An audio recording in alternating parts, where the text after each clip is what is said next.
hao wamejipanga vizuri, ukitaka kuongea na hao uongee na jamii ambaye imeungana. And he did not want that because he knows when we are united, 8, 9, 10 million votes, we are very strong, and it is not possible to shortchange us. So you, as a region, please be united and have your own identity as a region.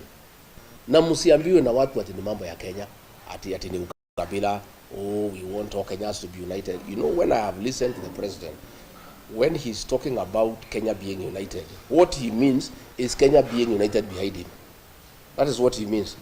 Hii akiongea ati mambo ya Kenya kuungana, what he means is behind him. Kenya is not at war with anybody. All communities are working together. The people of Mulembe and others, we are friends. There is nothing to unite us. It's you to unite as a region so that you go and engage other regions who are also equally united. So, kibarua iko kwenu, my friend from the people. As you speak, do you think that the mountain is one? Because most political analysts have said that the mountain is divided. Most of those analysts are not from that region. They don't understand that region. That region learned bitter lessons in the year 1992 and 1997, when, out of lack of experience, we fell into the machinations of President Moi and divided the region, some people behind Kibaki and others behind Matiba, and we lost. Since the year 2002, we have remained united all the time, and that is why we are always in government.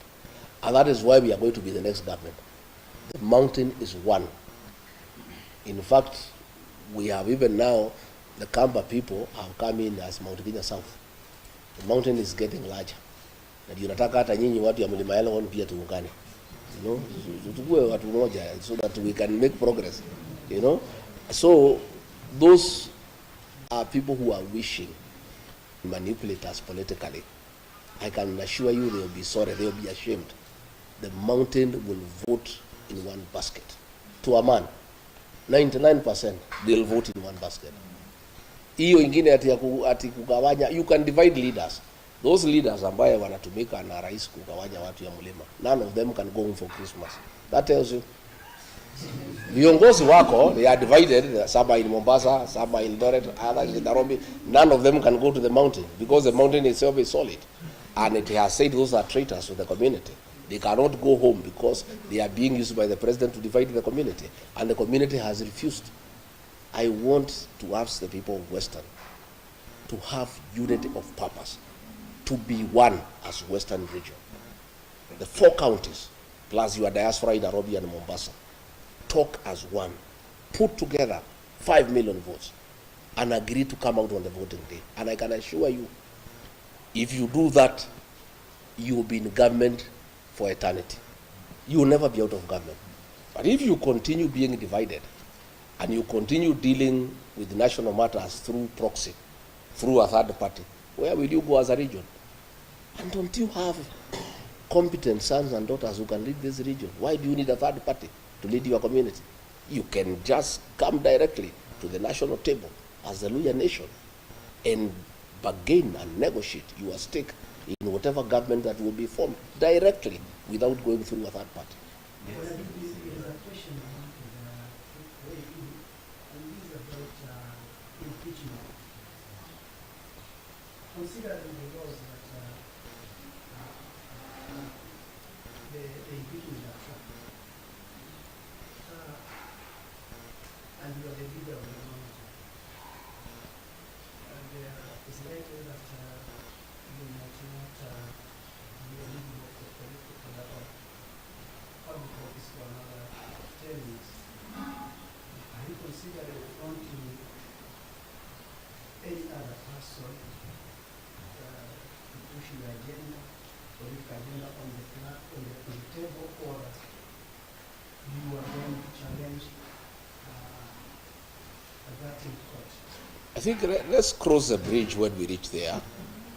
The matter is in court and is ongoing. And irrespective of the outcome, I'm a leader in this country. And I have my own following, which has not been affected by the impeachment. The people of Kenya never impeached me. just a few MPs who are given money, senators. That is it. But I still have a large following.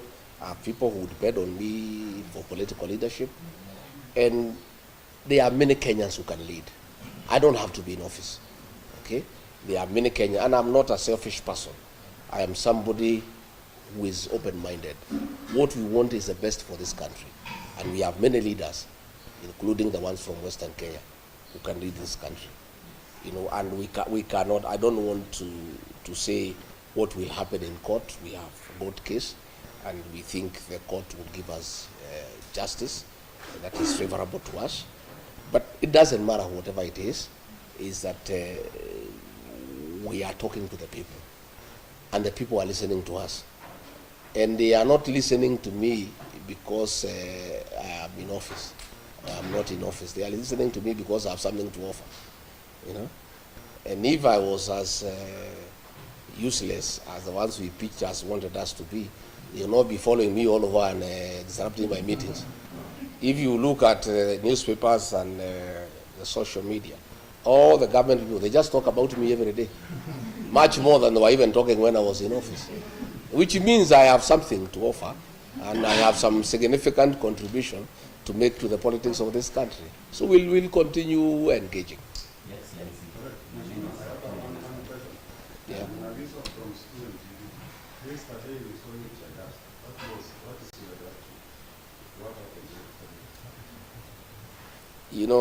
We have a desperate regime that has lost favor with the people of Kenya. Desperate people do desperate things. A police officer threw tear gas at us. The meeting went on, and the people were dealt with by Wananchi. Wananchi are protecting our meetings. Our Wananchi will not allow that kind of nonsense anywhere. So the meeting still went on. Nothing stopped the meeting. These are just desperate people. They have nothing to offer the people of Kenya. There are so many questions, abductions, they cannot answer. Cost of living, they cannot answer. Poor economic management, they cannot answer.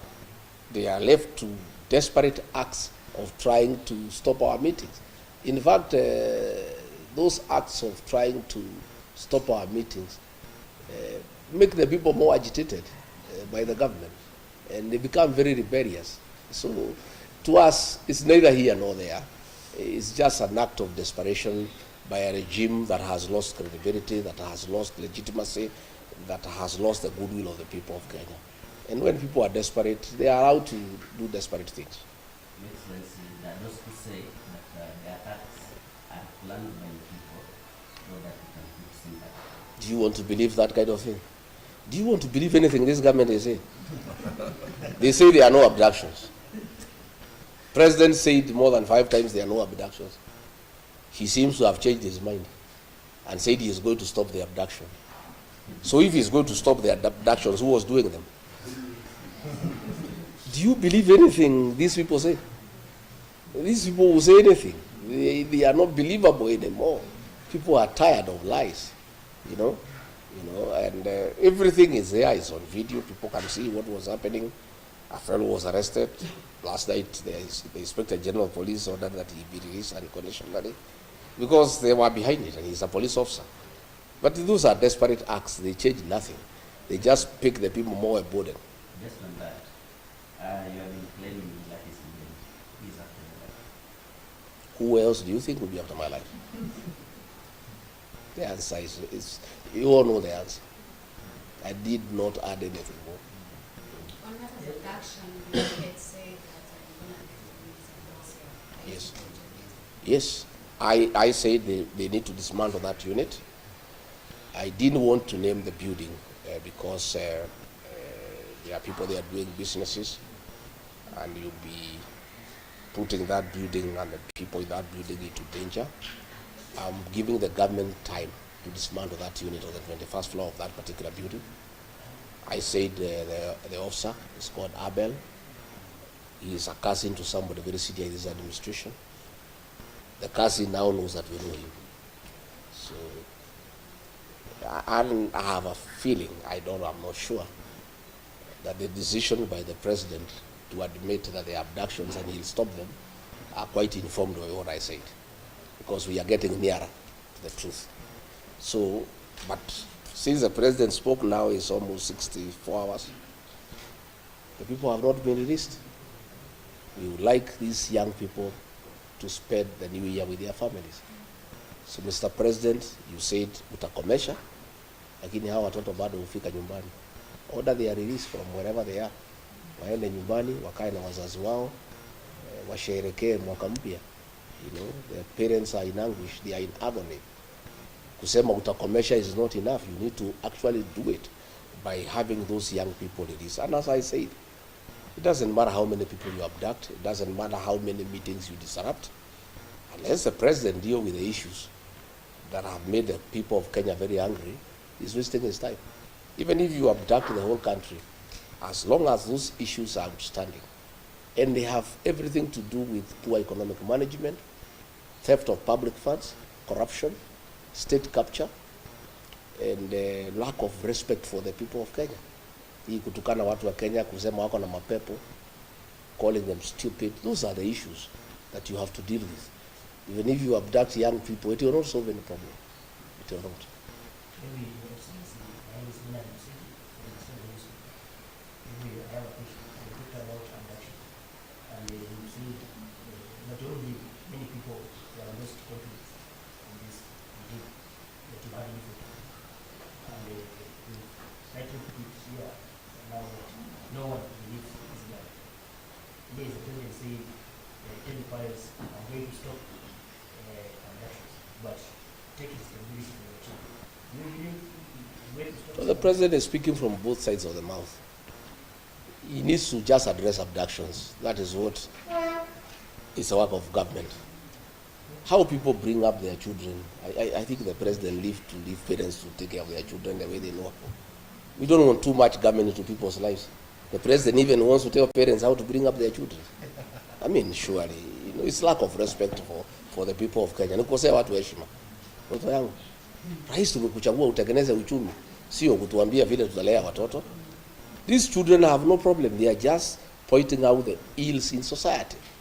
And let me ask the young people, let me take this opportunity when I'm here in Kakamega County to tell our children, the Gen Zs, the millennials, what you are doing is very good on social media.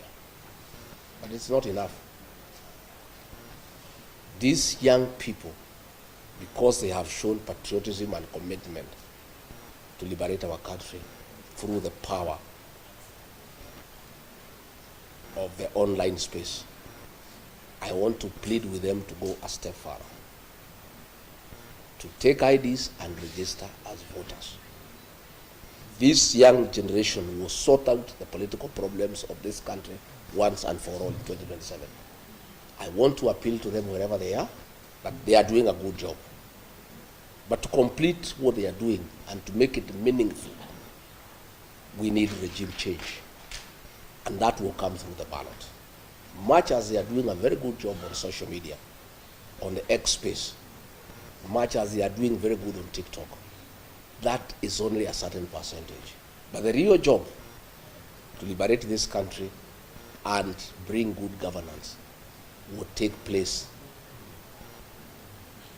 in August 2027.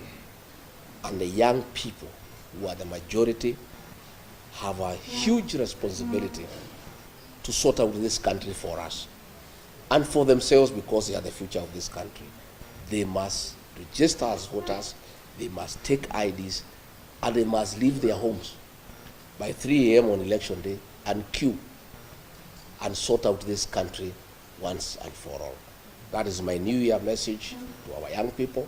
That is my plea to them, that we are very happy with what they are doing. They are very courageous, they are very patriotic, but that is not enough. They must go a step further. They must register as voters, and they must come out and join the rest of Kenyans to put a good government into office in 2027.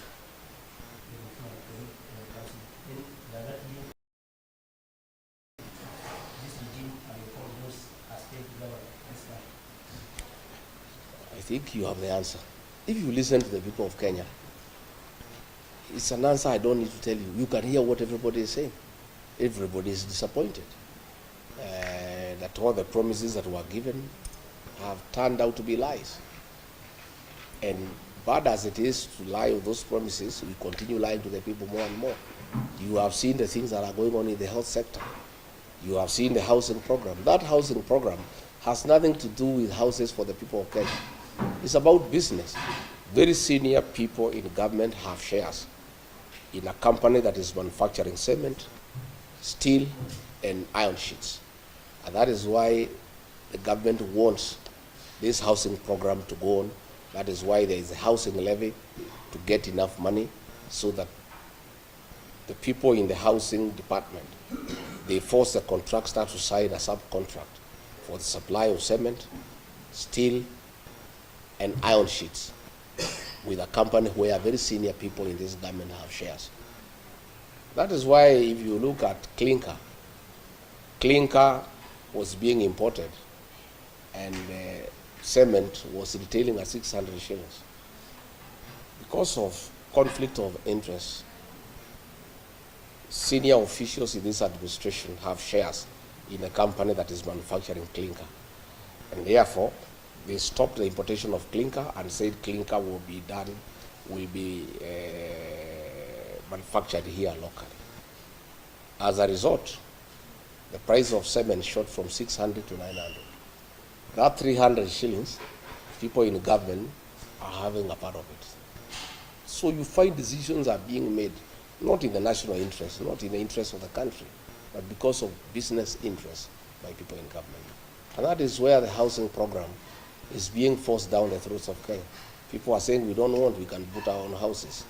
The work of government is not to build houses, it's to give services, water, electricity, sewage, roads, security, good business environment. The work of putting up houses is for the private sector. But because of vested interest in the building sector, where people have acquired shares in companies that sell cement, steel, and mabati, the government forces the people of Kenya to give money for that program to continue so that they can continue enriching themselves by doing business in those items that are being used in the housing program. No, I wish to know whether it disturbs you when former President the current president, William Ruto, buying cars, and as a result, the allies of the former president,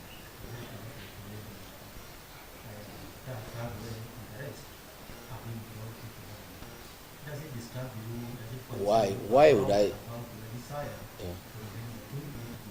Why would it disturb me? Since those people came into government, has the prices of unga gone down? Have abduction stopped? Nothing.